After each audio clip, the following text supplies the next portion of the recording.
As far as I know, they still have diesel for their generators. But the moment they run out, and there's reliable information that they've only got something like 24 hours fuel supplies, that's what I was told earlier this morning, then, that is a death sentence for huge numbers of patients in the hospital. At the best of times, life is precarious in Gaza. And you have to remember that, the world should know that many of those in Gaza are, of course, refugees themselves. They were told 75 years ago to leave their homes for places of safety, and 75 years later, they're still living in refugee camps in places like Gaza. So when you pile on top of that, cutting electricity, cutting water, cutting off food supplies, you have a huge humanitarian disaster in the making. Well, I think governments are beginning to wake up to the enormity of all this. The casualty figures speak for themselves. The vast majority of these casualties are non-combatants, women and children, a disproportionate number of children.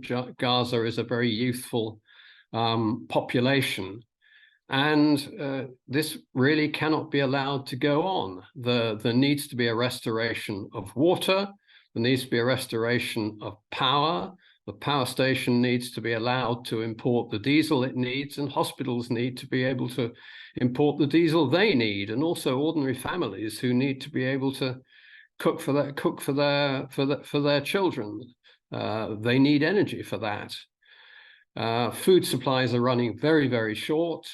Medicines also, relief supplies generally. I mean, there are people in large numbers in the south of Gaza with no shelter, quite apart from not having any water, very little food, and not much opportunity to even prepare food for their families. So there needs to be an absolutely immediate resumption of these vital supplies.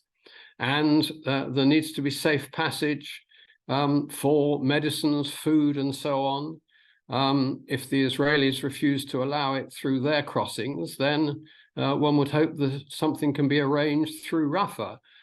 But also, we would expect that the Israelis declare a ceasefire in areas where relief is taking place. Well, I mean, obviously, Israel has the right to defend itself. And equally, obviously, Israel has the duty not to target civilians and to be proportionate in any military action it takes. There hasn't been a great deal of sign of that, frankly, in what we've seen over the last few days. It is arguably against international law, international humanitarian law, to coerce an entire population to move. And it's clearly not a well-considered policy if there are no facilities available for those people when they do move. And as I understand it, some desperate families are returning to the north because they find the south even worse. At least in the north, maybe they might die with their families in their own home, which they would find preferable to dying on the streets of southern Gaza, of starvation or whatever.